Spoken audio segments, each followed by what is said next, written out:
Bismillahirrahmanirrahim. Assalamualaikum warahmatullahi wabarakatuh.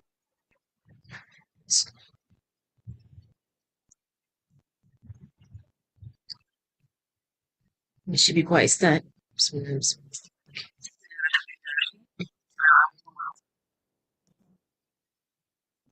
Bismillah. Is my mic okay? Does it sound weird? Just heard it on the YouTube. It sounds a bit weird, is it? It's okay. Okay, before we start, let me just do a poll.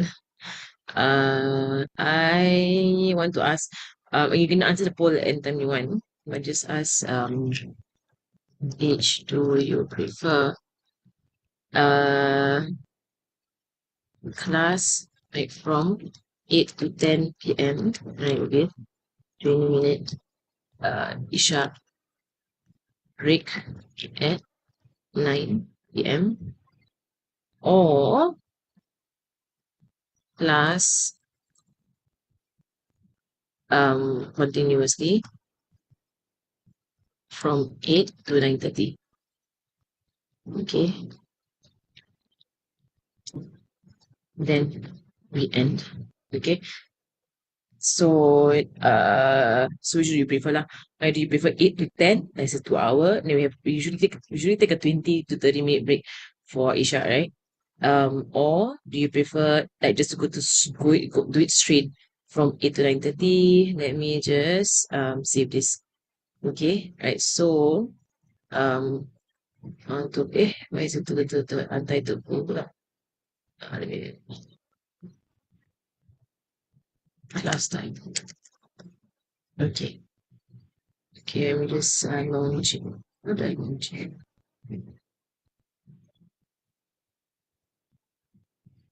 Hmm. Hold on. How do I do? Can you all see it? First time I'm trying to do this thing. Can you all see it? Okay. Okay, this is very nice. Okay, so then I'll just see it later on. Okay, so you all can answer while I begin the class. So just to see what's the majority vote. So cool, right? First time I'm doing it. I think I should start doing this more than just like ask questions in between and then like make you all answer the questions. It'd be nice to do that. Should try and make use of this poll thing that Zoom has. Make use of it more. Okay, let's start. Allah, I apologize for last week. It really slipped my mind to announce it. I just assumed that people know that night of Eid there's no class. I just assumed that people knew that there's no class in night of Eid. Because it was usually we spend our time with our family. And for myself, my family will gather, and we do takbir together and so on. Right. So usually night of Eid is family time. Right. It slipped my mind to announce it. I just assumed that people knew. Like, mashallah, you such cannot assume. Mashallah, and I apologize for that. Inshallah. Okay, Bismillahirrahmanirrahim.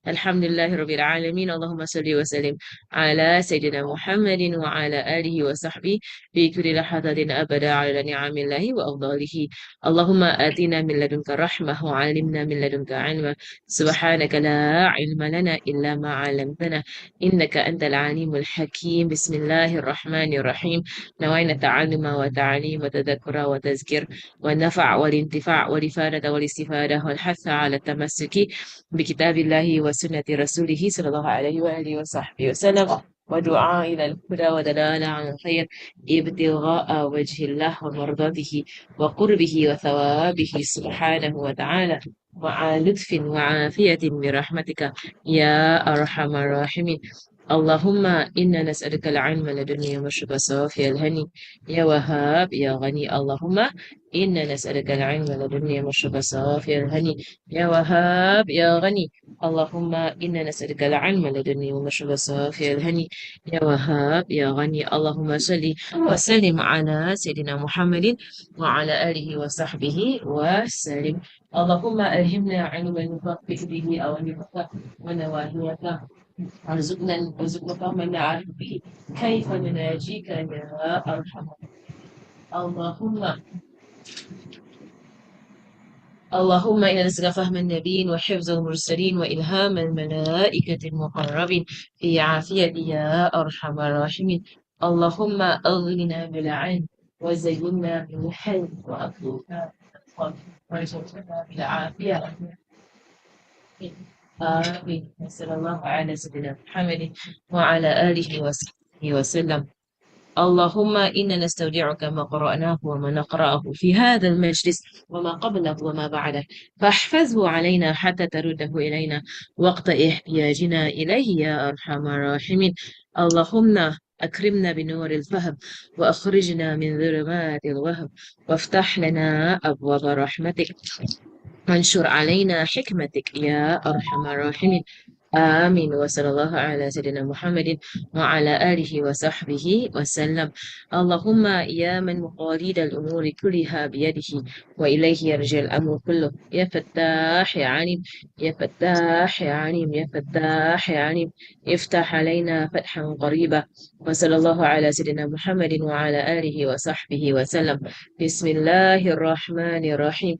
رب اشرح لي صدري ويسر لي أمري واحلل عقدة من لساني يفقه قولي وسدد لساني واهدي قلبي وافعل كذلك بأحبابي أبدا وارزقنا كمال فتوح العارفين والفقه في الدين مع كمال الإخلاص والصدق واليقين والعافية والغنى والنصر والحفظ والنفع والانتفاع وخيرات الدارين وعلوم الأولين والآخرين.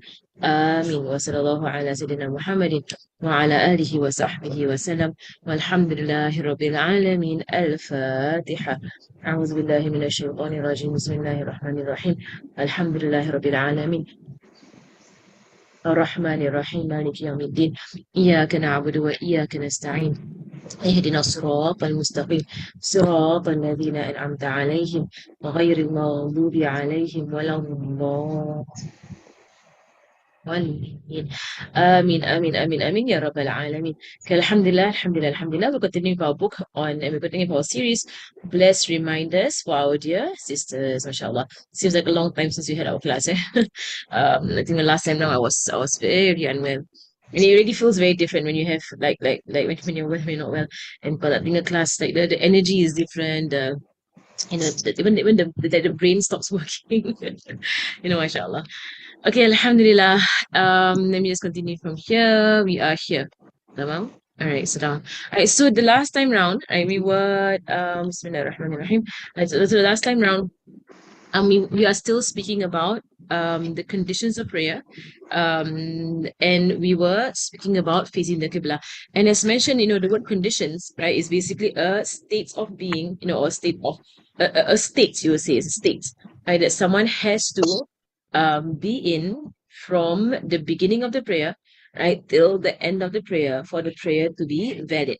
Right, that is basically the definition of condition, right, the condition of the prayer. Right, so it's different from what you would say the integrals, right? The integrals are things that make up the prayer, right? The integrals are things that make up the integrals are things that make up the prayer. Okay, now Allahumma salli ala sayyidina Muhammad. Okay, so just to make it very clear lah, right? So conditions, right? They have to be present throughout the prayer, right? So if at any point in time during the prayer the conditions are not met, right? Or if someone were to find that the conditions were not met from the beginning of the prayer, right? In fact, then the prayer is not valid. Right, the prayer is not valid, right, and they have to redo the prayer. Right, even if they had done it with full conviction and full certainty, like if it comes out to them, right, if it appears to them that the conditions are not being met, right, then they will have to redo the entire prayer, which is important for us to understand. All right. So we have done this on facing the Qibla. So I hope everyone you're okay in this part of facing the Qibla. Right, so I'm going to put on the number 5 to bring the thing back. Okay. We'll say that. Okay, never mind. I don't know why it doesn't never mind. Okay. All right. So and there are 8 conditions for the prayer. So we are at number 4. تمام. حيث قال المؤلف رحمه الله تعالى ونفعنا به وبعلوم في الدارين ونفعنا الله به وبعلوم في الدارين. And so the author says, and may Allah subhanahu wa ta'ala benefit us by him and by his knowledge in both of books, in the book تزبط الحضرمية فيما يجب على النساء من الأمور الدينية, the Hadrami reminder on what is, or it was necessary reminders on what is compulsory on every woman to know of the matters of her religion. تأليف العلامة سيد محمد بن سالم بن حفيظ العلوي الحسين الحضرمي الشافعي, written by the scholar Muhammad bin Salim al-Hafiz al-Alawi al-Husayni al-Hadrami al-Shafi'i. And may Allah subhanahu wa ta'ala benefit us by him and by his knowledge in both books. Right, so what he has said. Right, so number 5, الخامس أن تعلم أن الصلاة فرض عليها فلو اعتقدت أنها سنة لم تصح صلاتها.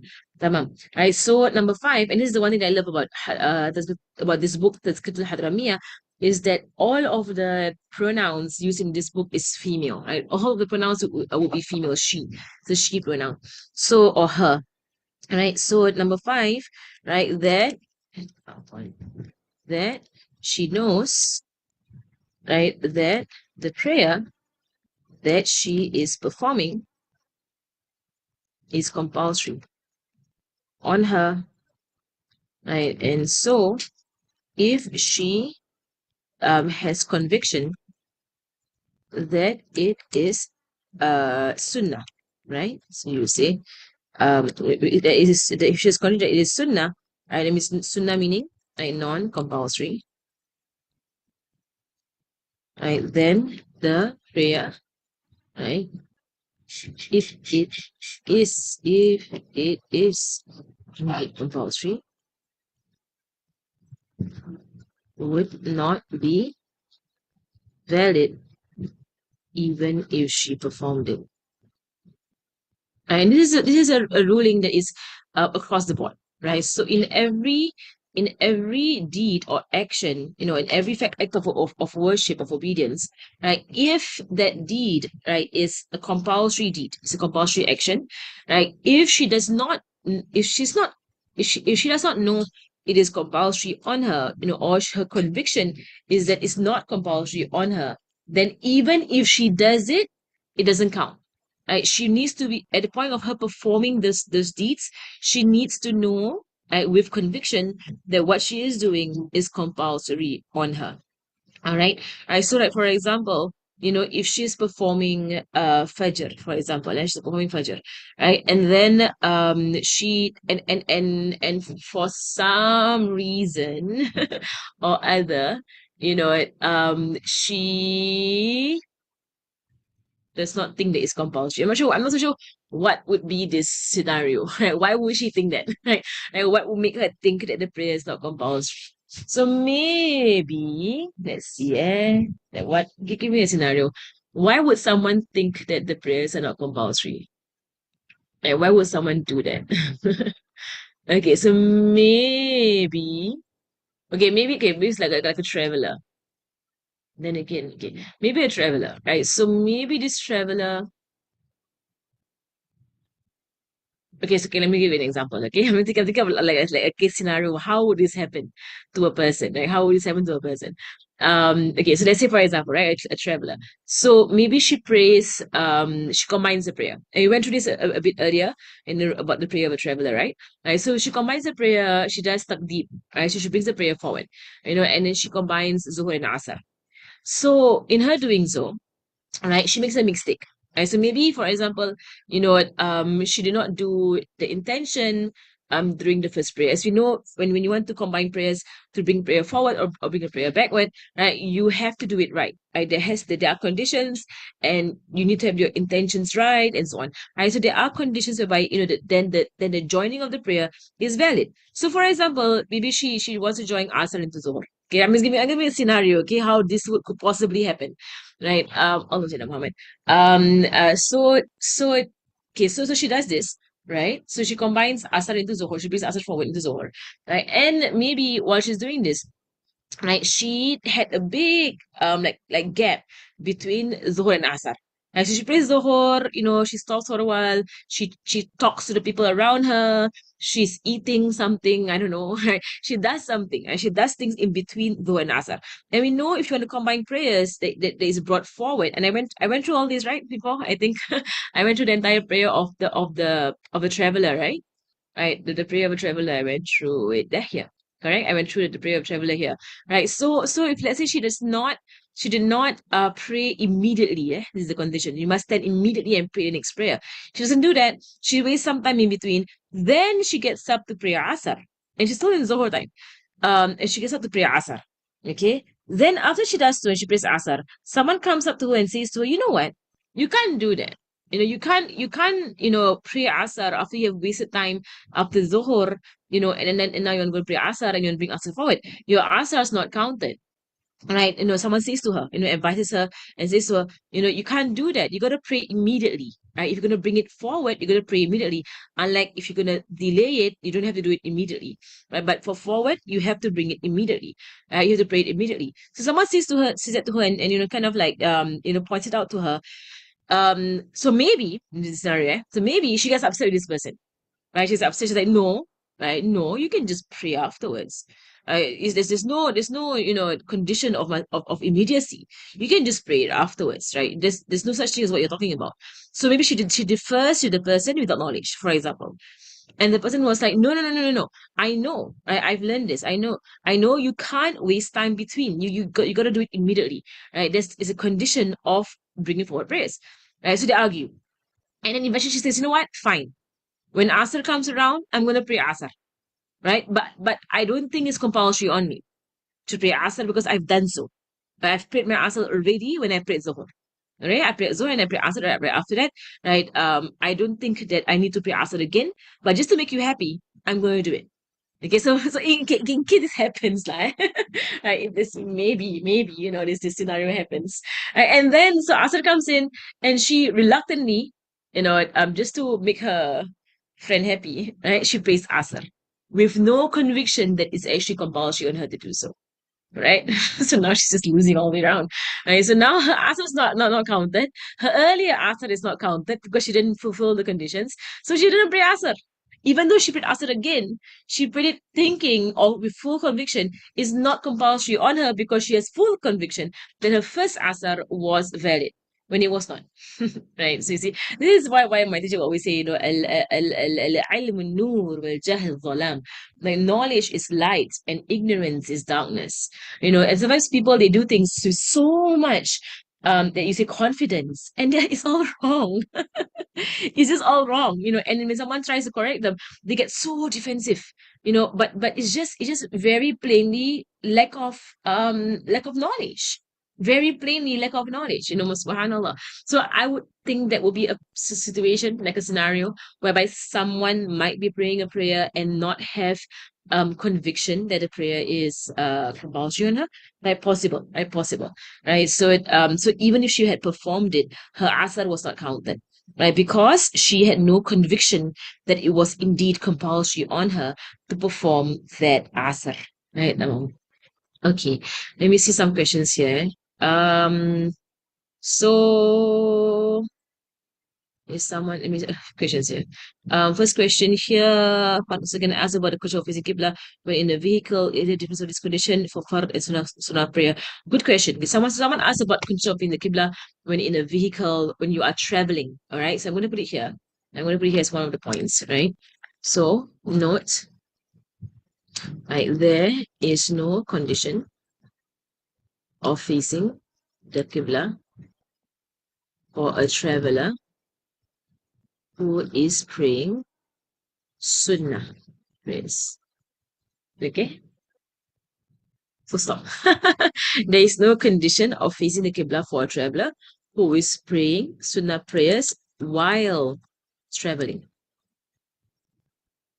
Okay, so while traveling, i.e., vehicle moving. The vehicle must be moving, right? So let me give you an example. Right, so let me just put, however, for compulsory prayers, right, she must face the Qibla. She must face the Qibla and must stand and perform the prayer fully. Okay, for compulsory prayers, right? So for example, right? So for example, let me give an example of this one. Give an example here.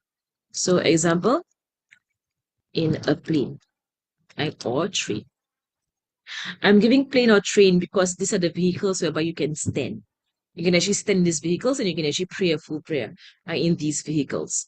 So in the plane or in a train, so if a woman wants to pray sunnah, right, she can simply pray in her seat, right? She should face the Qibla with her chest at takbir, right? And then continue pray, right? Facing the direction of movement of the vehicle. Which brings the question, what if I'm in an aeroplane or in a train whereby the seats the other way around? Right? And so some trains that you have the seats facing each other, and so the seats going backwards. Because the Qibla of the traveler who's praying Sunnah prayers, so be very clear, Sunnah prayers only. The Qibla of a traveler who's praying Sunnah prayers is actually the direction of the movement of the vehicle. That is the Qibla of the traveler, the direction of the movement of the vehicle. Right. So you can't sit on those kind of like chairs that's like the other way around. Right. So you have to sit on the direction that is, and the vehicle must be moving the entire while you were praying. Right. So however, I would say however, Allah, if she was in a car, right? Then she can only do this if she knows the trip is long enough. Okay, right? So I know some people they begin praying sunnah prayers while they're in the car traveling from like Bedok to Pasir Ris. It's not long enough. I don't think it's long enough, right? You're gonna have that traffic lights here and they're gonna stop. The car's gonna stop. You can't do that. You can't do that. So I know people try and play the sunnah prayers while they're in a vehicle in a car, and the car basically has not been moved off, right? Or the car takes stops here and there. So like for example, if I'm in a car and I'm on a highway, I'm traveling from the Malaysian side, checkpoint, all the way straight up to KL, right, to Kuala Lumpur. Right? So I know I'm gonna be traveling in the car for at least an hour, 2 hours before we take our first stop. Like for example, I know for sure we're gonna be driving for at least an hour or 2 hours, right, before we do our first stop. Right. So in that situation, right, definitely I can pray. Because I know, and I've done so. I myself have done so. Right, when I take a bus right to KL, to Kuala Lumpur, right? I won't pray while I'm in Singapore. Right? Why? Right? Why? Because I know the bus will stop. Right? The bus will not go straight, right? Because the bus will stop at the checkpoint, you're gonna get off and so on. Right. So I only will begin my prayers once the bus has left the Malaysian checkpoint. Then I know it's a straight trip of maybe 4 or 5 hours till we hit KL. Right. So until we hit the first stop. Right. So then I'll begin my sunnah prayers. Now for as long as I'm in Singapore, it's not that you can't, you can. You can. So, like for example, if I'm going to drive or if I'm going to be in a vehicle, right, from let me go from one end to another end of Singapore. So let's say if I'm in a vehicle, right, from all the way from like Pasir Ris, and I'm going to drive, or someone's going to drive me all the way from Pasir Ris right up to the very end of Singapore, which is to us. I think so. Right, so you go all to the end of Singapore. So I know this car ride on the expressway, and I know there's going to be any jam whatsoever. Maybe it's at night, no jam whatsoever. So I know this car ride is going to take me at least, like 40 minutes. Perhaps, right? 40 minutes. So can I pray like a 2 rakats in there? Yeah, I can. I can do a 2 rakats. Right? So I'm going to do 2 rakats and then and I'm okay. Okay? Right? However, if for compulsory prayers, and even for sunnah prayers, you can sit down anyway. Right? So you don't have to actually be a traveler, right, out of Singapore. You can be within Singapore, right? As long as you are traveling, right? You are traveling in a continuous motion, right? You can just your qibla is the direction of the movement of the vehicle, all right? But the vehicle must be moving, right? Your vehicle must be moving. It can't be like stopping, going, in that way. It has to be continuously moving. Right. So as for compulsory prayers, right, you have to face the Qibla. You have to stand up, right? You have to pray your prayers correctly, right? Fully, right? Full prayers. So someone might ask the question, but what if I'm in a plane and I can't do so? Like, because some airlines, they stop you from doing it. Some airlines, they are gracious enough to give you sajada and they'll let you pray at the back, right? But some airlines, like, like Qatar Airlines, right, which I get very upset with them for stopping people because they're supposed to be, they're Muslims, right? But they stop people from praying, standing up in the plane. I know Oman Air, they will give you, they'll give you, what do you call it? They will give you, Sujada, they give Sujada and so on. Saudi has a musalla in the plane. Saudi, right? Saudi Airlines has a they remove like 4 rows of seats to make an actual musalla in the plane. So I like Saudi. Yeah. It makes it so much easier, Saudi. Yeah. So basically, if someone is and usually when I buy plane tickets, I try my very best to avoid prayer timings. I really, really, I make it a conscious effort, to try my very best to avoid prayer timings. So I could actually do a jama', on the ground. I prefer to do a jama' on the ground. Right. So if I can choose a timings, right, between the different airlines and the price is not so much of a difference, right, I will go for flights that they don't go across prayer timings whereby I have to pray in the plane itself.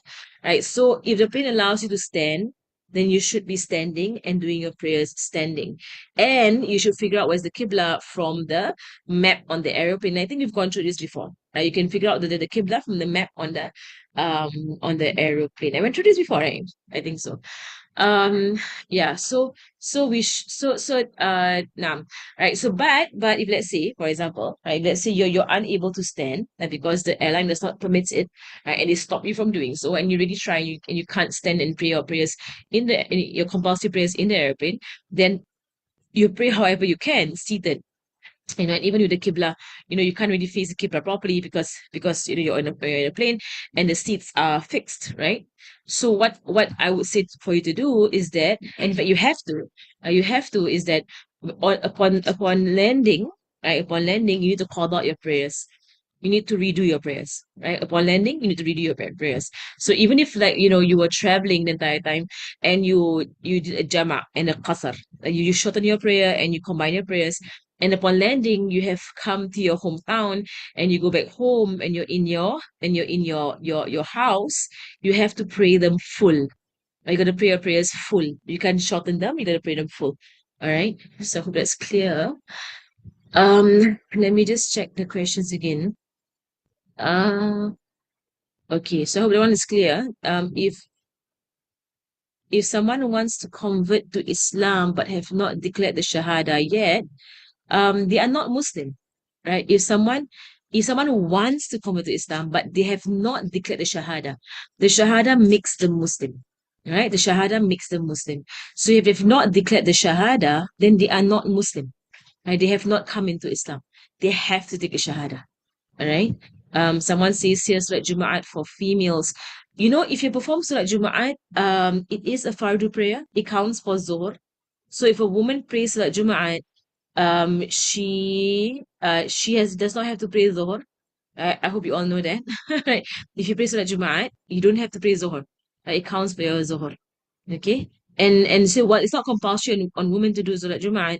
It counts as a fardu prayer. It counts as a fardu prayer. Um, Okay, so someone says scenario when someone prays after giving birth in her nifas. Why is she praying in her nifas? Why is she praying in her nifas? Okay, I don't understand the scenario. Why is she praying in her nifas? She shouldn't be praying in her nifas. Right. Because someone asked a question, can you keep wudu for Zohr and access between the office during the period we're not sure if there is discharge or color because we go to check? Okay, basically, if there's no reason for you to suspect that you had discharge coming out of you, right, meaning that you didn't feel anything coming out of you, then your wudu is as what you understand is a valid. Right? Only if you have reason, right, to suspect that your wudu is not valid, right? Because, say for example, you feel the discharge coming out of you, right? So you feel like there's some discharge coming out. So that you have reason to believe that your wudu has been nullified. Then it's nullified, right? So if you feel it, you gotta check. Right? If you don't feel it, you don't actually have to check. Right? Just understand it. Okay, Alhamdulillah. Let me continue. Bismillah. All right, so that she knows that the prayer, let me finish from here. Number 5. Right, so that the prayer that she's performing is compulsory on her. She needs to know this, eh? And if she thinks that it's sunnah, then that does not count even if she performs it. Okay, number 6. I think I moved. Number 6.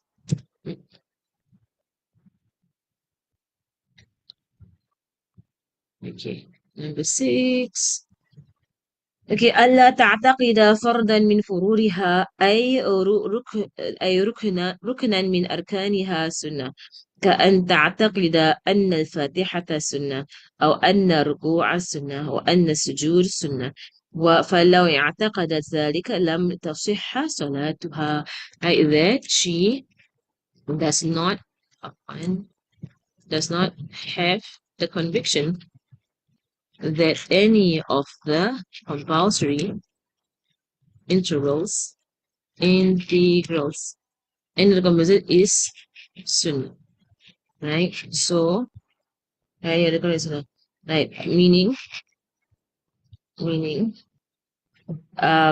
if she thinks that Fatiha is sunnah, or ruku is sunnah, or sujud is sunnah, then her prayer is not valid, right? Even if she performs these acts. Okay, and this goes with every act of worship. Like it goes with every act of worship, right? So again, I don't know what scenario this would be.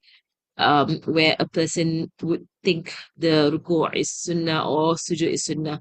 Yeah. I don't know where how the scenario will be.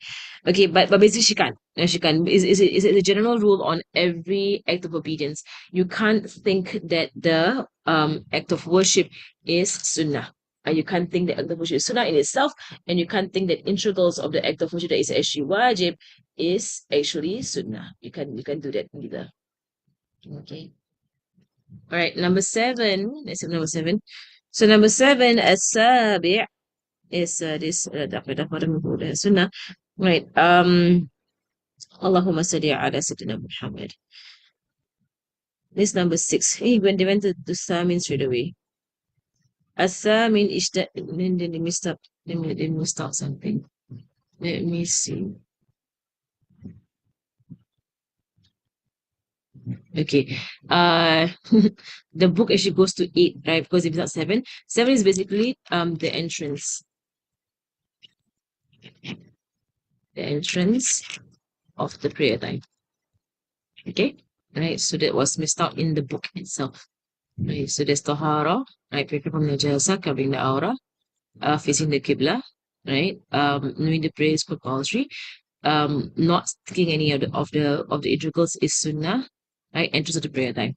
Okay, right? So if she were to pray outside or before the entrance, because if you pray after the entrance of prayer time, even if the prayer time has come out, then it still counts as a make-up prayer, right? But if you pray before the entrance of the prayer time, then that prayer is not counted, it's not valid. So she were to pray before the entrance of the prayer time, or she were to pray with no conviction that the prayer time has indeed ended, right? Then her prayer is not valid. Okay, and number 8, اجتناب المبطلات كالحركات الثلاث المتواليات. فلو فعلت مبطل فلو فعلت مبطلا من مبطلات الصلاة بطلت صلاتها. Right, number 8, I not to perform any of the nullifiers of the prayer. Okay, right, so such as moving mo- moving significantly, three consecutive movements. Three consecutive.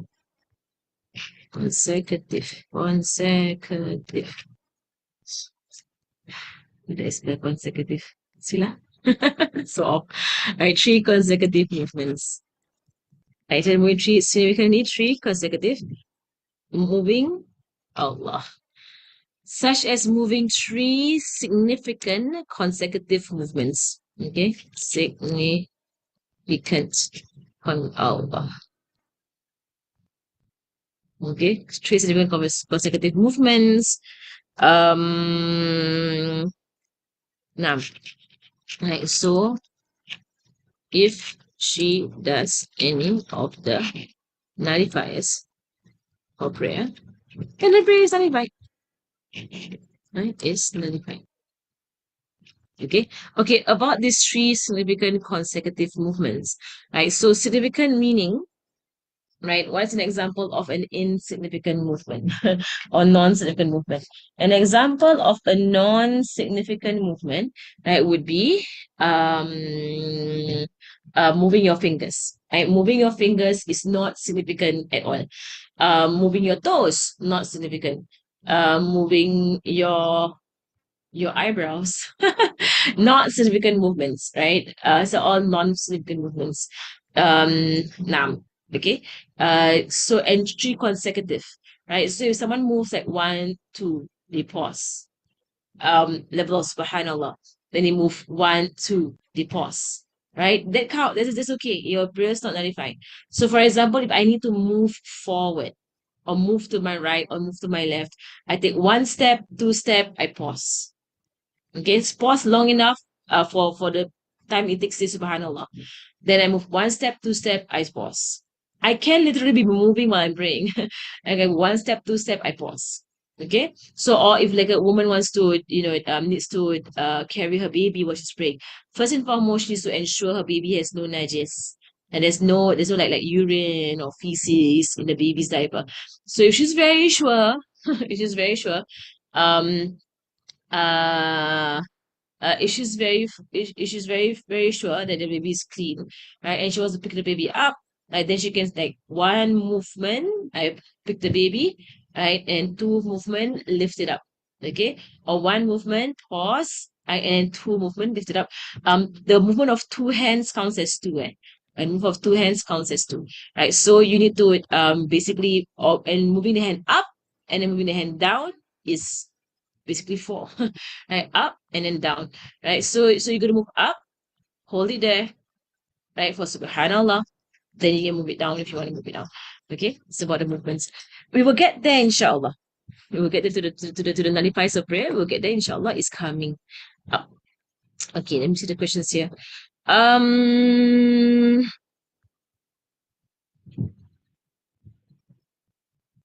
Someone says here, I mean her nifas, her istihada. So someone says, so after giving,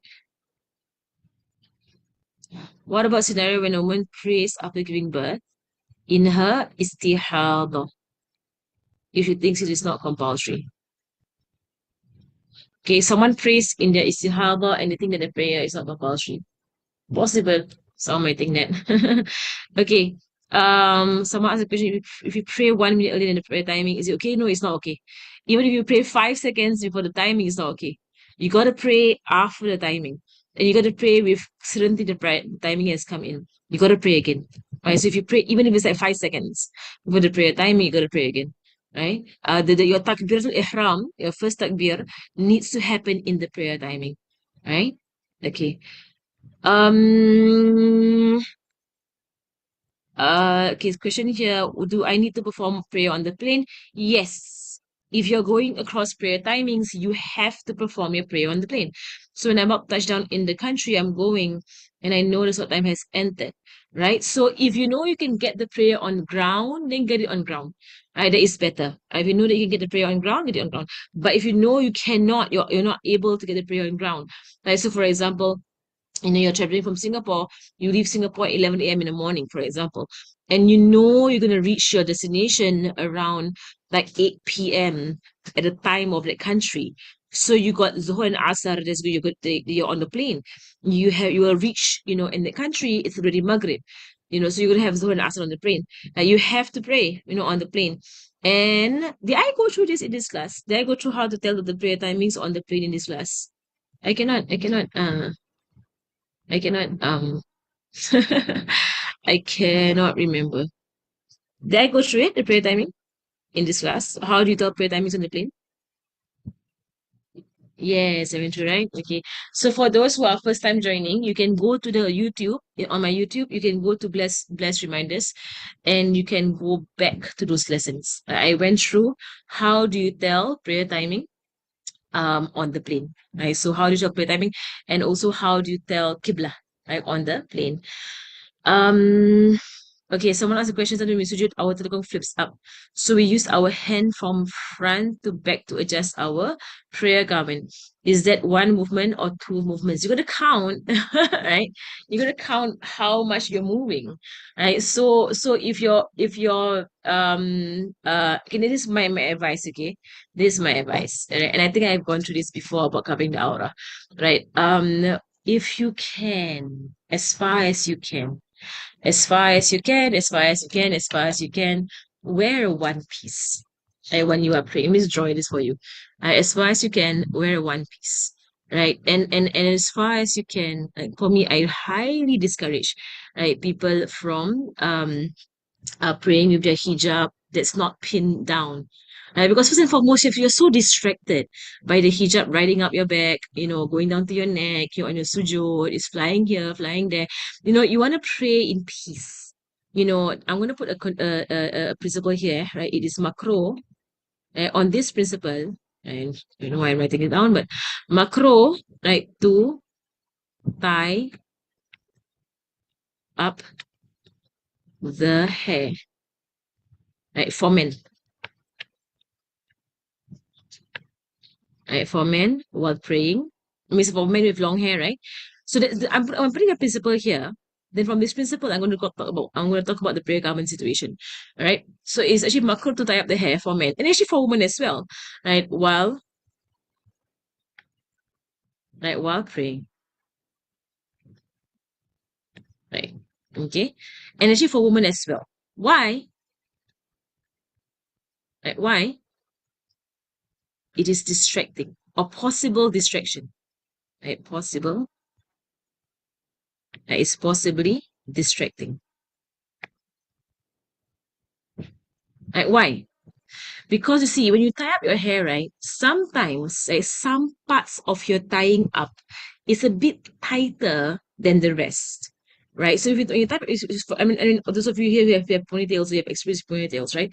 So when you tie up your hair, right, and it happens to me as well, when I tie up my hair, right, sometimes in your movement and whatsoever, your hair tie pulls at parts of your hair more than other parts, which will lead to a form of pain, a form of pain in your head, because your hair tie is pulling on some parts tighter than other parts. And then for me, like, I will just like use my finger and I'll press on it to try and loosen that extra tight area. Right, I'll press on it. When I pray, I actually don't tie my hair, but I roll it up in a bun and I tuck it into my inner, like you say, the head cap. I tuck my hair into my inner head cap. And I mentioned about the need to use an inner head cap when you pray, because your hair sticks out through your prayer garment. If you don't roll up your hair and tuck it into the inner head cap, your hair, most high chance it will stick out, the strands will stick out through the cloth of your prayer garment. Right. So for me, I will always wear a head cap, right, under my prayer garment. And I don't actually tie my hair, but I roll it up I will roll up my hair, right? And I'll tuck it into the head cap. Then I take a scrunchie and I just go one like around that bun. I go around it. So there's no tightness in my hair tie, right? In my head, there's no tightness. And this keeps my bun in my head cap without it falling out, right? And it does not cause for parts of my hair to be pulled. All right. Okay. This principle of avoiding anything that is possibly distracting in your prayer. It is makruh to do something, right? That you know will distract you in your prayer. It is makruh. Right. So it's disliked, right? It is disliked. So for example, and I've seen people do this, I don't know why they do it. Right. They come to the masjid, they're wearing a really small hijab, like a really, really small hijab, right? It's so small. It's so small. It's so light. It's so light and small hijab.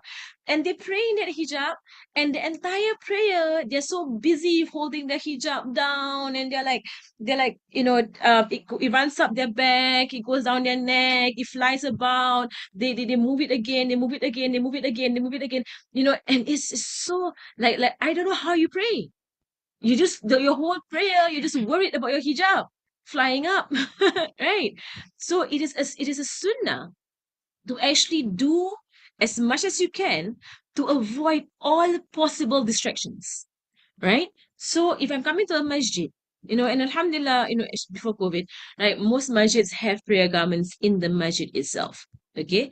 And as a woman, put in some effort, put a pin right in your bag. Always keep like a bunch of safety pins. It's a good idea. I keep a bunch of safety pins wherever I go. It's always a good idea.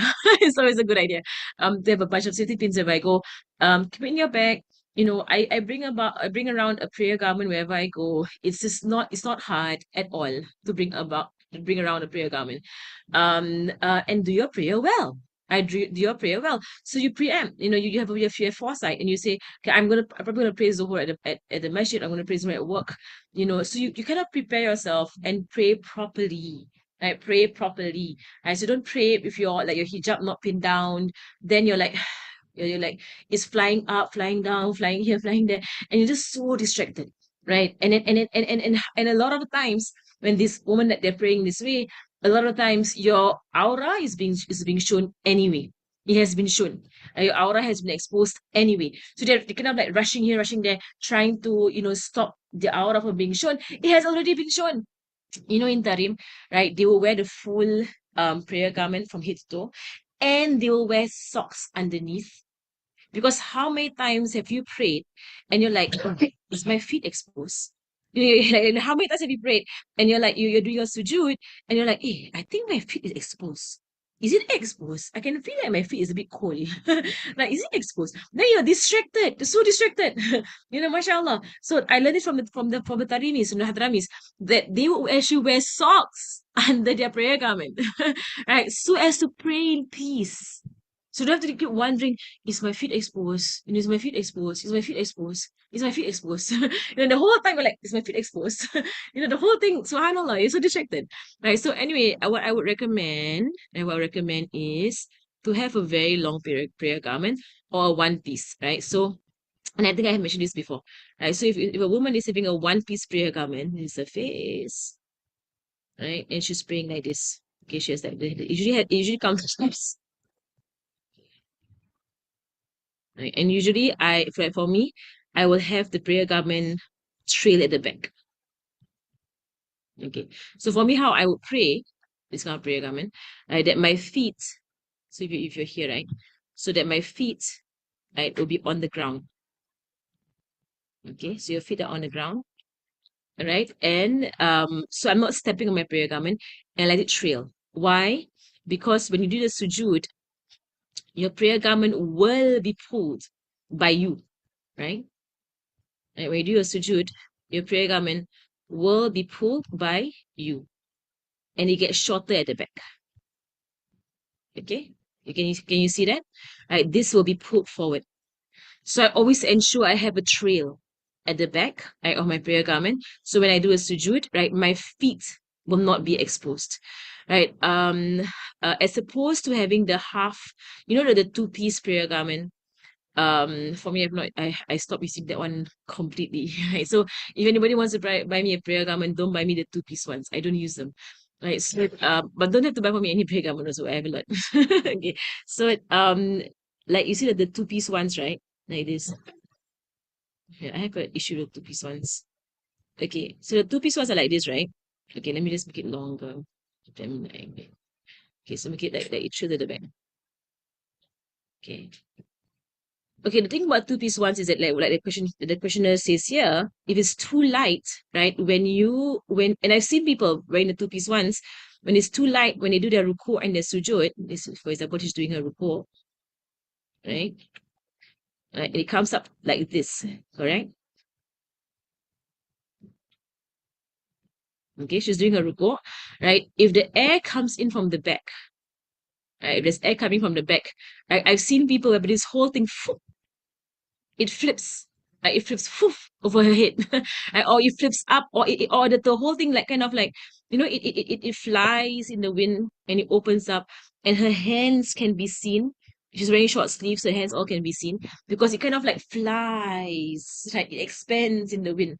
And if someone is sitting here, from behind her, they can actually see her aura, and that counts as aura exposure, right? And even worse that if she's in her sujud, right? In her sujud like this, right? And the prayer garment comes up to here, okay, and she's doing this, all right?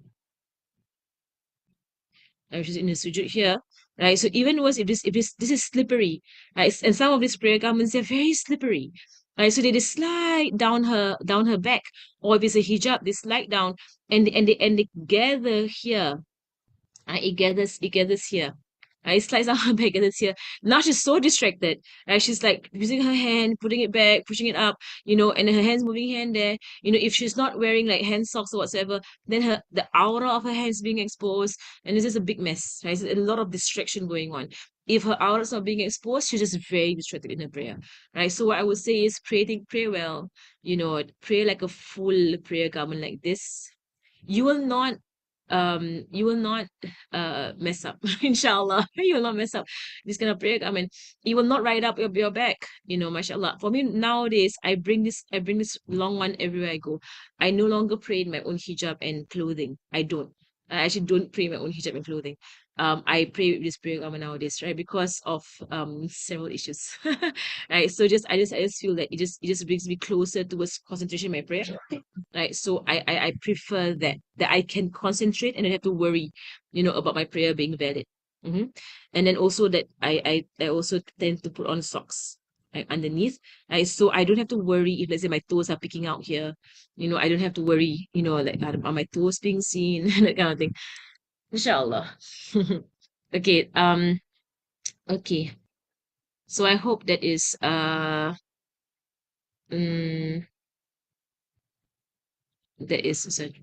okay. Someone asked the question: is tiptoeing a significant movement? Like when we want to increase our blood oxygen during Tarawih, tiptoe both feet together but immediately go back down. As far as I know, tiptoeing is not a significant movement. And in fact, in Taraweeh, right, because they used to have very long standings, like they would read 5 juz in one Quran, very long standings.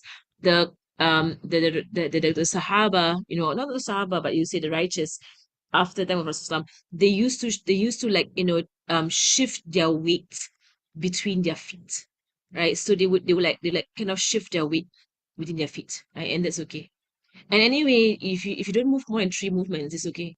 Even if it's significant, right? If you don't move 3 or more, it's okay. Okay.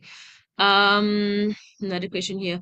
Is it valid to do Jamak Takdim before you travel in the airport while you're in your home country? As long as your airport is outside of the built-up area, right? On the condition your airport has to be outside the built-up area, right? Because you're counted to be a traveler once you have left the built-up area of your country. And I think we went through this in previous classes, right? So you can check those lessons, inshallah.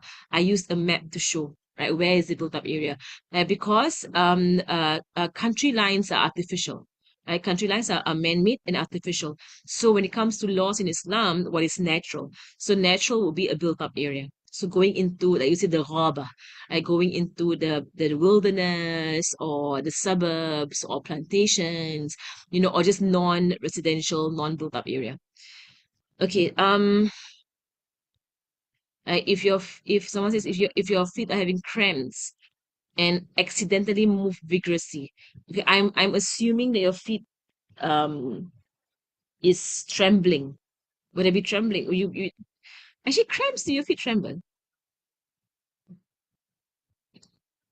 I don't know. So I'm not so sure what you mean vigorously, because vigorous movement, continuous vigorous movement does nullify your prayer. A continuous vigorous movement that is significant does nullify your prayer. Like a shiver will not nullify your prayer. A shiver, it will not nullify your prayer, right? But like like when someone like is gets a shock, and they move vigorously, that nullifies the prayer. Okay. Someone asked about having high big buns during prayer. Is it macro? If it distracts you in your prayer, yes. Right? If it distracts you in your prayer, yes. Um, okay.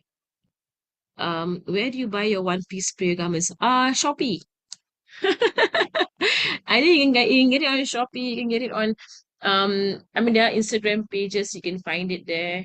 You can get it on Carousel. It's everywhere. It's so common now. So you can just like I think if anyone can share its links, I think Instagram has it, Facebook, Shopee. My teacher sells it every now and then. She sends it over from Tarim. But Indonesia has like a big market for it. So Indonesians they send it over here. How not to step on long prayer garment. There I just showed you all. Like, can you do that? This is what I do. In fact, when I pray, right, I never step on my prayer garment. When I wear the two piece, I actually always step on it, and it falls to my knees. Right, I keep stepping on it. Like, but the long one, I've never stepped on it. Like, whenever I pray, I've never stepped on it because I ensure that my feet are on the ground, and and there's this trail at the back. So this trail at the back prevents you that when you go down, you go up. Your feet kind of stays in position. Right, feet is better. Your feet kind of stays in position, right? So, right, so basically your feet kind of stays in position. You will not step your prayer garment if you do it like this. I have a trail at the back. I have a trail at the back, right? You will not step your prayer garment because it gets pulled when you do your sujood, right? So as soon as you do this, you will not step on your prayer garment. That's the trick. If you're wondering the thing about it, this is a trick. Uh, let's see. Um, Let me see. Okay, any advice on not how not to step on the brake? Okay, when wearing our bike, we pray outside and we wear socks and showing the shape of our feet. Okay. Showing the shape of your body while you are praying does not nullify your prayer. Showing the shape of your body while you are praying does not nullify your prayer. Right? Showing the shape of your body in front of men, that is haram, yes. But like for example, if I'm at home and I want to wear like a tight tank top, not tank top, turtleneck. See, I use wrong word. Like turtleneck. If I'm wearing a tight turtleneck, long sleeves, I'm wearing jeans, and then like I'm wearing, a hijab, then I'm wearing socks, and my turtleneck sweater comes up to my wrists, all the way down to my fingers. And I want to pray in that way, and my aurat is completely covered. By all means, no one's looking at you, right? You can pray, but it's macro. It's macro because it's kind of like disrespectful to the prayer. And so the shape of your body is okay. With regards to the feet, right? The shape of the feet is not considered to be the shape of your feet is not considered to be aurat because the feet is not, like you say, a sexual organ. All right. So let's say if I were to walk, like at the masjid and I'm wearing socks, and then like ustads around and whatsoever, like would they say would they say, oh, your the shape of your feet can be seen and the men are looking at it? No, right? No, but I'm covering my feet. Yes, I'm covering my feet, because otherwise it'd be so hard for women. Like you can't even walk, because the feet will be something that you need to kind of for mobile to be mobile to be mobile you gotta wear socks, mashallah. How else will you do it, right? How else we have to wear shoes all the time, like, in a sense, so of course not.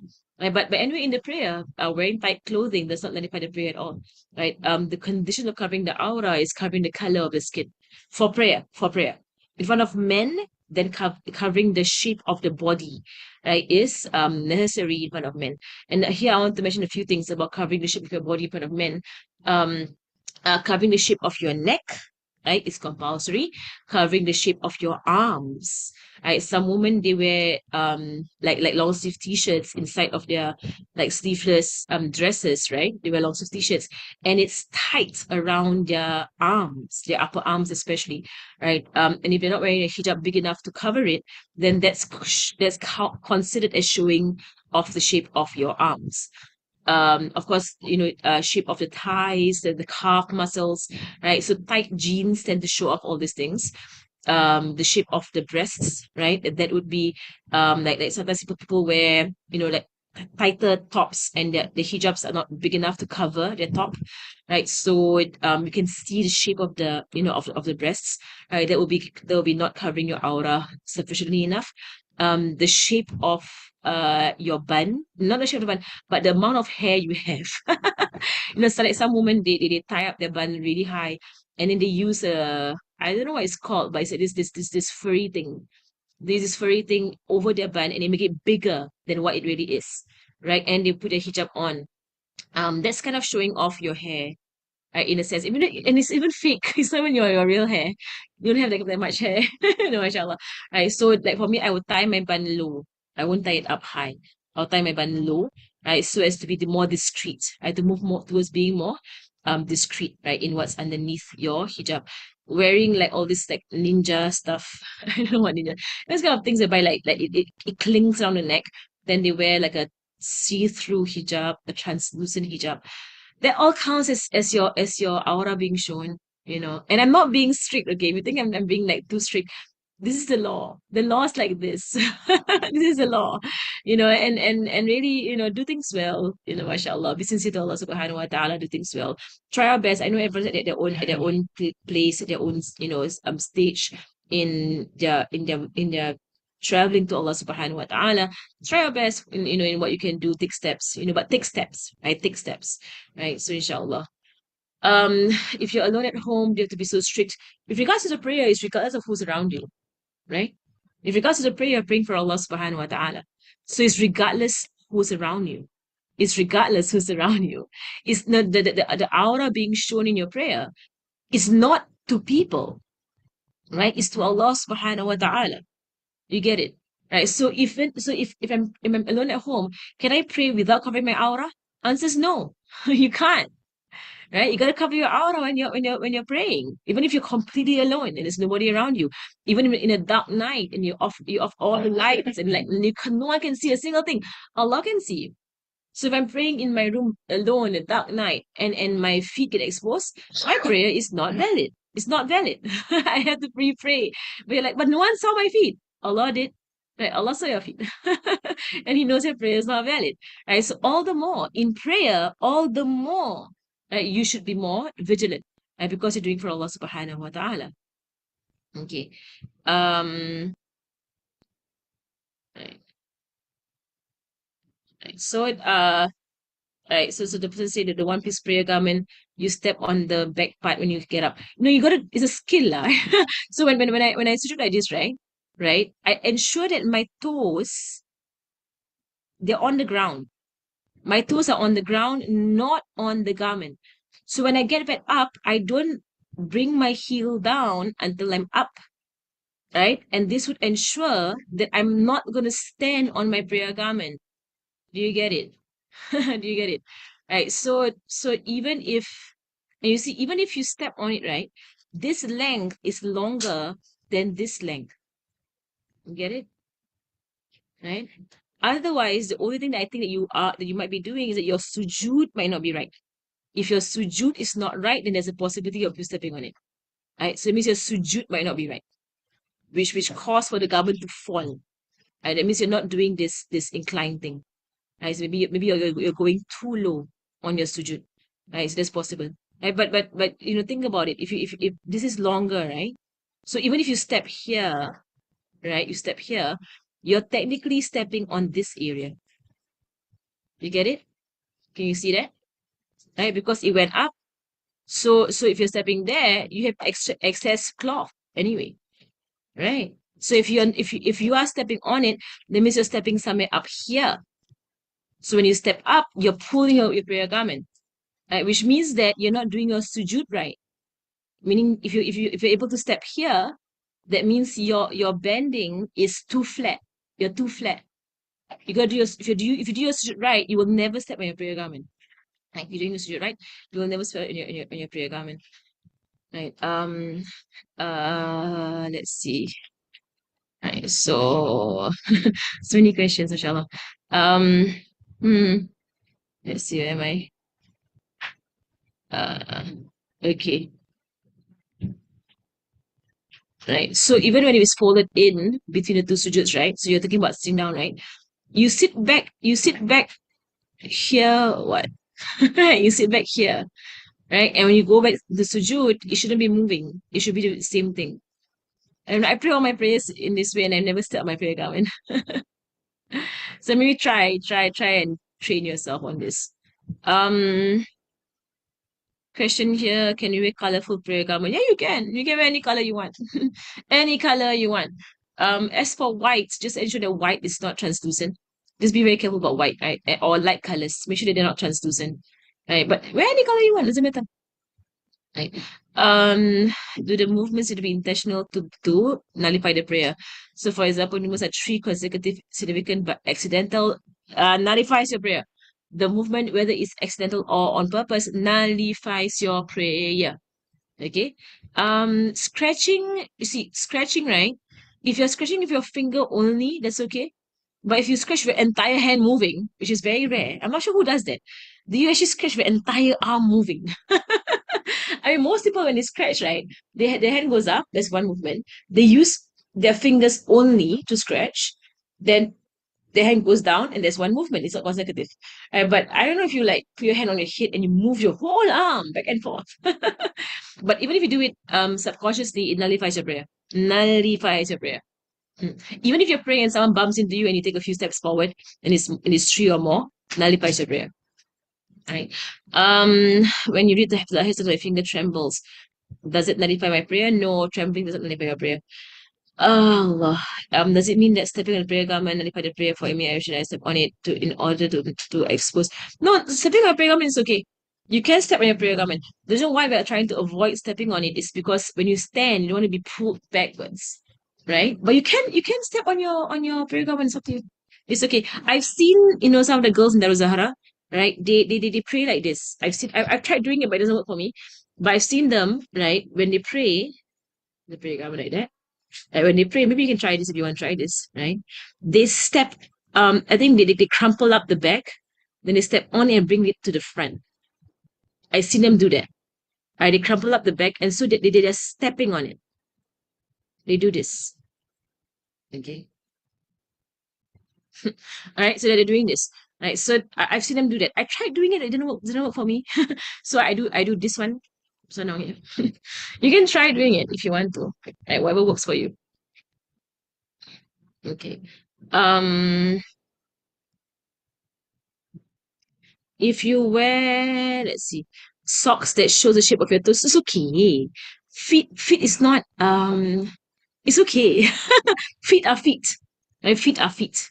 I said socks with those kind of, those kind of toe socks, right? Those kind of toe socks. Yeah, it's okay, it's fine. It's not an issue wearing toe socks. Um about stop wearing two-piece prayer garments. It's really up to you. I'm not like anti it. But I'm just saying that, like I personally stopped it because it's too distracting for me. Right. So I'm not anti the two-piece, right? It's up to you. It's up to you what you want to do with it.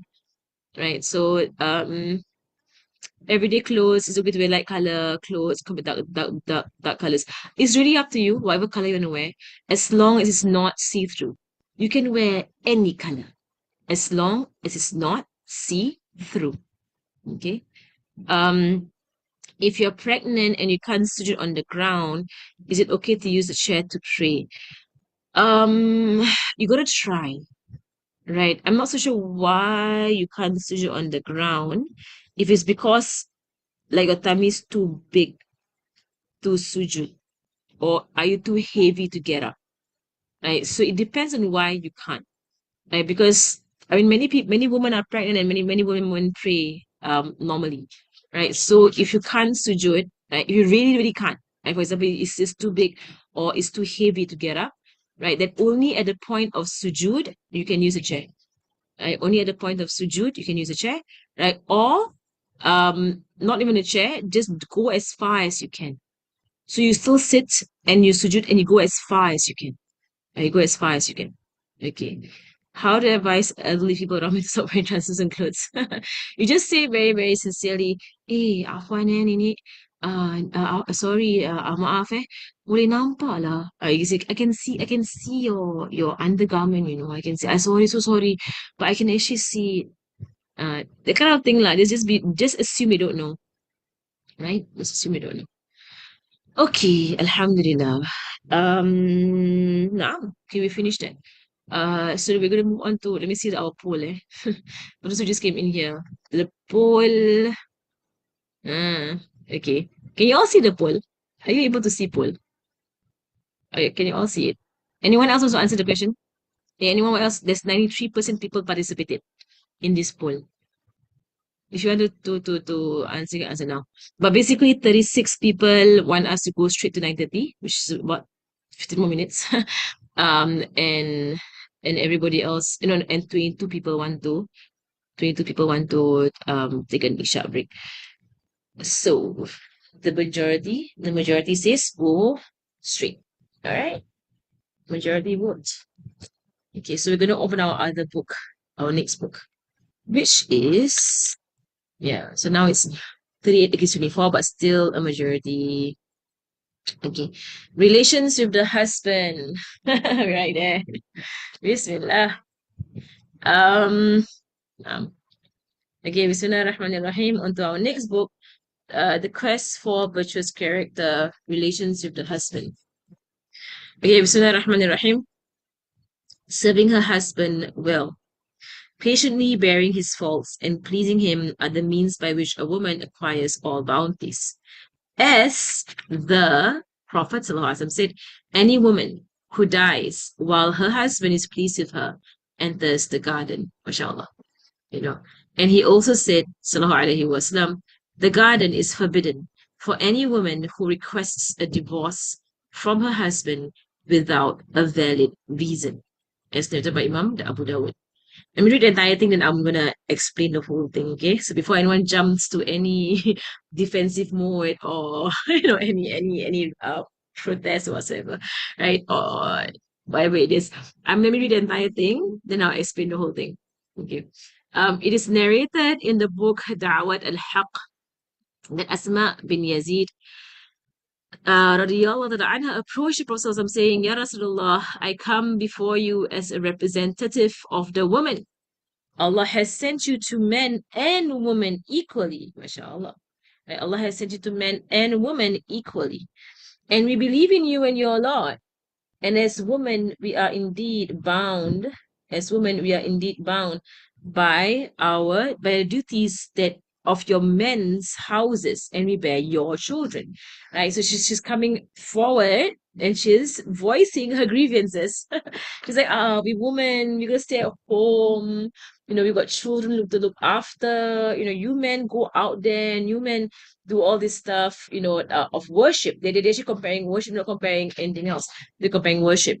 And then you men, you enjoy the additional benefits of frequent social gathering, meaning classes in the masjid, attending communal prayers, jama'ah prayers at the masjid, again, attending funeral rites, following the janaza to the grave, fulfilling the hajj, is easier for men to go for hajj as compared to women.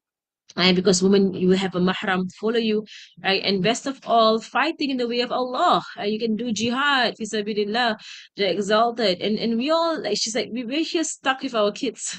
She's kind of complaining it, and this happens again in our time. People down, like women, especially women, they downplay this staying at home. And they downplay, they kind of look down on it as a lesser act of worship. And the Prophet ﷺ corrected her on this. He corrected her. Right here in this hadith, he corrected her. Right, and she says, if any one of you leaves attending the promise of Hajj and Umrah, right, or for battle, we look after your wealth, we spin wool for your clothes, we raise your children. So do we then share with you in these rewards and in this good? She's like, we do all this stuff at home. It's all non-glamorous. And y'all do all this stuff out there. It's all worship. It's all worship, and y'all do like all these great acts of worship that's out there. And all we do is look after kids, and mend your clothes and wash your clothes and take care of the house. And that's what we do. Right. So she's mashallah, very valid concern. She brought it forward to Rasulullah Sallallahu Alaihi Wasallam. So if anyone thinks it's something that is new in modern time, no. In the time of Rasulullah, the woman already voiced out about this with his entire countenance and with his entire, he faced her fully. And that's the sunnah of Rasulullah Sallallahu Alaihi Wasallam.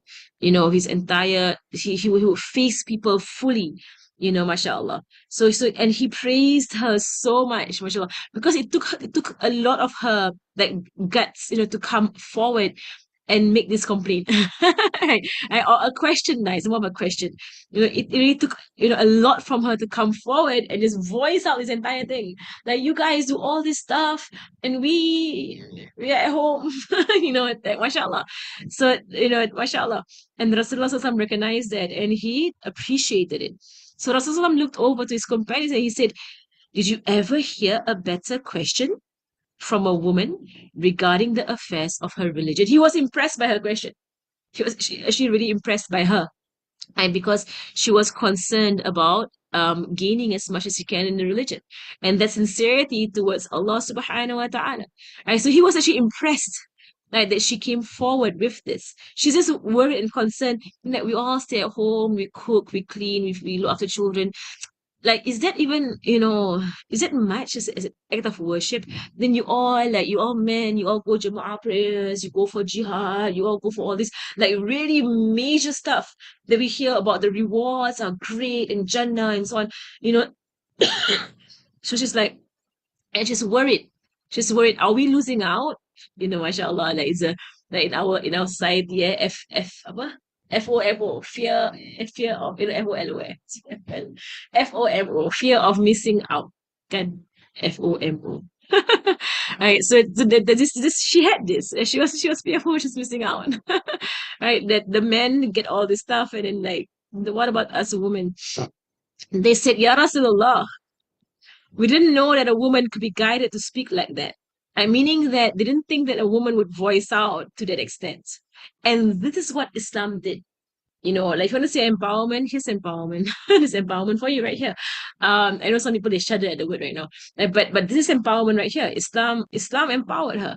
Right? Islam gave her the confidence to come up to the Prophet sallallahu alaihi wasallam and ask her question in this way.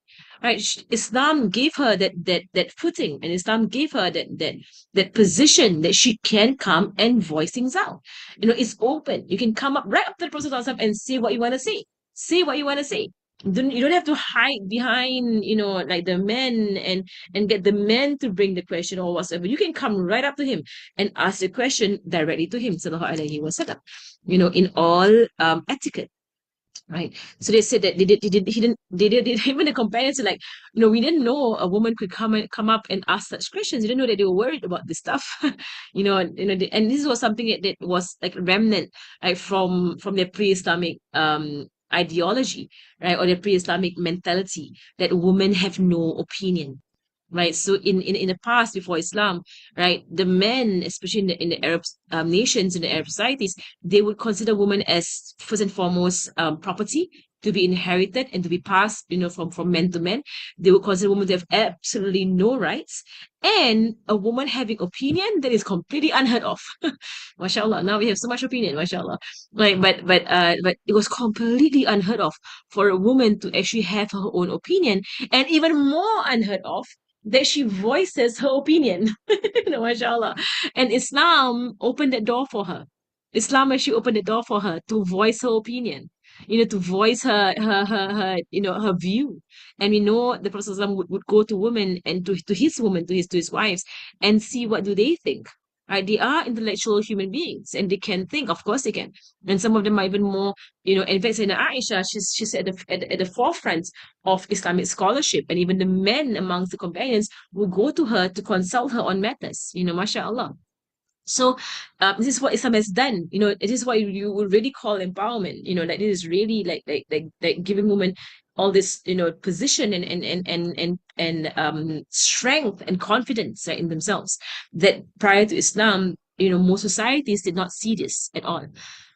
So, he said, "Oh, sallallahu alaihi wasallam," he said, "Understand, dear woman, right, and teach the woman waiting for you," because she was sent by a group of women.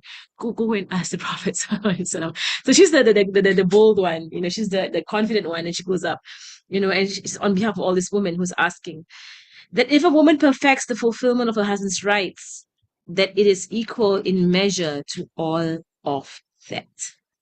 So mashallah, she could possibly not leave her house at all and gain equal reward as a man who left his house and struggled for months in the desert to go to another country and to fight in battlefield and to be injured and to be in difficulty and whatsoever. A woman in her household, just managing her household, she gets the same reward. MashaAllah. And in our time, when our men no longer do that, right, the women are still doing it. The women are still in their households, managing their households, and they're getting the reward of jihad. They're getting the reward of all of what she just mentioned, all of it. She gets it. Right. She left overjoyed until she reached the women of her tribe and presented them what the Prophet had said to her, had told her, and they were all delighted. Perfecting the fulfillment of her husband's rights means to serve one's husband and to uphold his rights, particularly in his old age and in illness, right? And of course, you would say it is two ways. Right? It is two ways.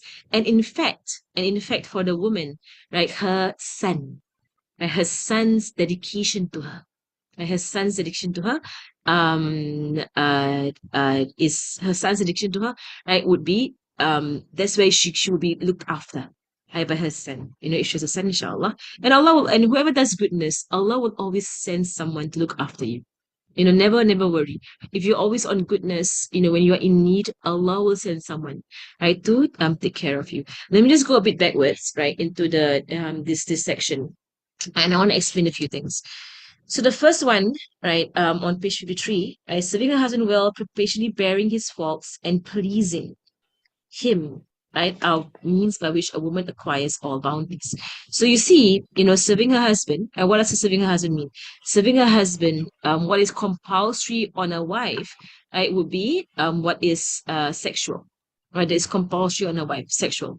Right, beyond what is sexual, it is, you say, it is something that is extra, right? So if a woman serves her husband breakfast, serves him his drink, right, serves him, irons for him, washes his clothes, and so on, she does all the housework. All of these is from her charity. It's charity, right? It's extra. Mashallah. She doesn't have to do any of these things, right? But she does so. She does so, mashallah. And for her, it counts as her daily charity, mashallah. And it raises her in her levels, right? And when he says, if any woman dies while her husband is pleased with her, enters paradise, this is actually a nobility for a woman. I don't think, it's something that the feminists want us to think that, Islam brings down or brings low women. Men don't have this statement. There's no statement that says if a man dies and his wife is pleased with him, he enters Jannah. There's no statement like that. But we have that statement. We actually have like a free ticket. We have like a straight pass, right, to Jannah. In another hadith, if she prays the 5 prayers and she fasts the Ramadan, and she pleases her husband, and she dies with her husband pleased with her, she can enter it through any door of Jannah. We get that statement, mashallah. Don't you want that?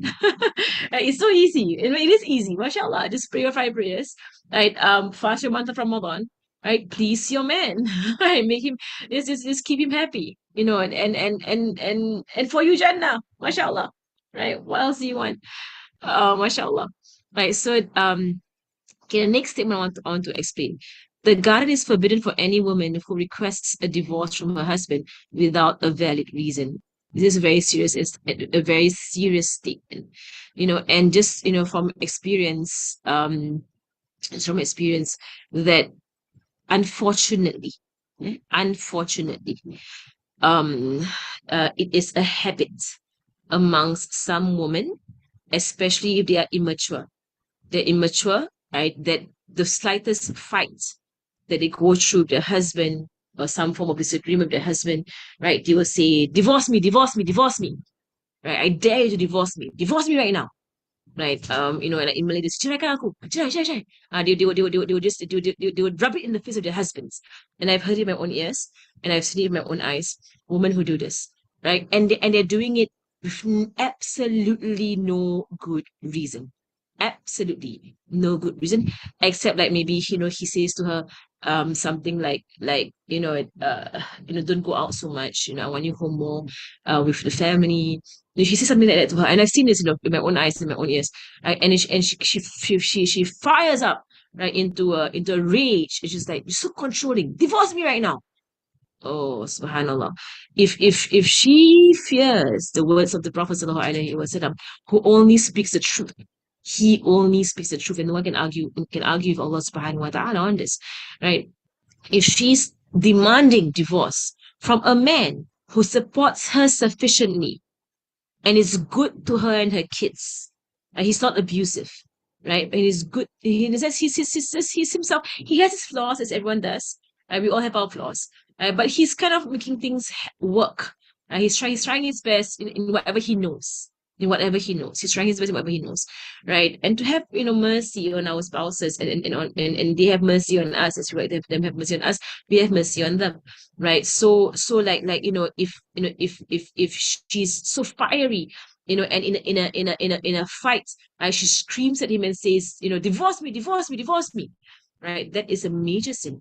It's a major sin, right? Mashallah, alhamdulillah, alhamdulillah, like I've never said those words to my husband at all, alhamdulillah, ever in my marriage, ever, because of this hadith. I fear the hadith, right? So I would, inshallah, never say it. I shall never say it to my husband. And I know people who just got married, within the first few weeks of marriage, right? They already start screaming divorce, divorce, divorce, divorce, divorce. Wala hawla wala quwwata illa billah. So just be very, very careful on that. Okay, there are a few questions here, and actually we're out of time. But let me just answer the questions, then we'll stop there. The best of women. Mashallah, our religion, actually, you know what? Our religion, Islam, it it mentions a lot of things very, very bluntly. It's very like in your face, and sometimes as women, it can be very hard for us to swallow. To actually accept it. It can be very hard for us to accept it, right? But when you ponder over what the hadiths in the Quran say about women, and you observe enough women, right? You see the truth in it. You see it's so true, and maybe it could be something your heart does not sit with very well, right? But you ask Allah for an opening. Allah will show you, this is the solution right here, right? This right here, this is the solution, right? To all that, problems in society that we have. And of course, with women, there's also for men. And there's always the side for men, right? To look after their family. And there are many, many hadiths where the Prophet would counsel men and tell men to be good to their wives, mashallah. Okay, question here, is it okay for a wife to work and the husband to give to stay home and be a home husband? So he helps the household chores only. If it's an agreement between her and him, there's no problem. If she is pleased with it and he is okay with it, there's no problem. Absolutely no problem. Right? It's an agreement. It's an agreement. But he can't force her on it. He can't, it's his responsibility. So you see that there's two things here. Whose responsibility, right? And all those who can help out. All right. So supporting the family is the husband's responsibility. If the wife wants to help out, or the wife wants to take over this responsibility, she can do so. Right? But she's not held to account if it's not fulfilled. He is held to account if it's not fulfilled. Right? So if she says to him, you know what, I should earn more than you. So I think it is easier that one of us stays home, looks at the kids, takes care of our kids, bring our kids up well, and you're able to do that, and I go to work. So it's an agreement, right? And by all means, no problem. No problem. Okay. How about bring of children in terms of Islamic teaching? Teaching children Islam is on the husband again. Is on the father. Is the father's responsibility to educate his children. Is his responsibility. Basically, with regards to the family, it's all on the men. Everything is on the shoulder of the men. See how Islam has done this? You don't see the men complaining. The woman complains about so many things about Islam, about her and her rights and whatsoever. The men have a whole lot of things on their shoulders. MashaAllah. And you don't find them complaining. How come Islam puts everyone on us? MashaAllah. But Islam does. Islam puts everything on them. And when women help out the men in teaching her kids, and raising them, she's helping out. She's helping out, mashallah. It's not her duty, but she's doing sadaqah. She's doing charity, mashallah. Right? So how do I know if I fulfill my husband's sexual rights? If he's not one who requests explicitly, ask him. Really, you're married, right? Be forward. Ask him. Right? Say, if anytime, just tell me. I'm really bad at reading your gestures, like, or your hints. We're married. Tell me if you want to sleep with me. Tell me, right? So, I mean, you're married. Then be upfront. Mashallah. There's no like hiding, right? So just say to him, I'm really bad at figuring you out. So you gotta tell me if you want something from me, mashallah. And mashallah, it's something we should always communicate with our husbands, that if you think I'm going out too much, if you think I'm hardly at home, if you think if you prefer me to be home, say it to me. Just tell me, say this to me, right? And I'll respect your preference, inshallah. Sometimes husbands, especially in our time, and Allahu Alam, but what I find, more and more, that husbands are getting more and more afraid to say no to their wives. They tend to let their wives do whatever they want to do because they don't want to be seen as controlling. So it's gone to the other extreme, right? So now they don't want to say anything unless it's really, really detrimental. Then they'll say something, but a lot of times they just like, do what makes you happy. I want you to be happy. Then you're gonna dig further. You're like, but what do you like? Like, what do you want? You try doing that, mashallah. Right? And then try your best to try and please him as much as you can. Or read between the lines and just kind of like see what he prefers. Most men like their family home. And most men they enjoy their family around them. Because they work so hard, to support their family. And then when they come home and there's no one home, it can get to a person. They might not voice it out, but it gets to them. So as the wife, you gotta just be more sensitive towards it, Okay. نعم وصدق today وصلى الله على سيدنا محمد وعلى آله وصحبه وسلم والحمد لله رب العالمين. الفاتحة أن الله يرزقنا منافع وعملا خاتم وسلم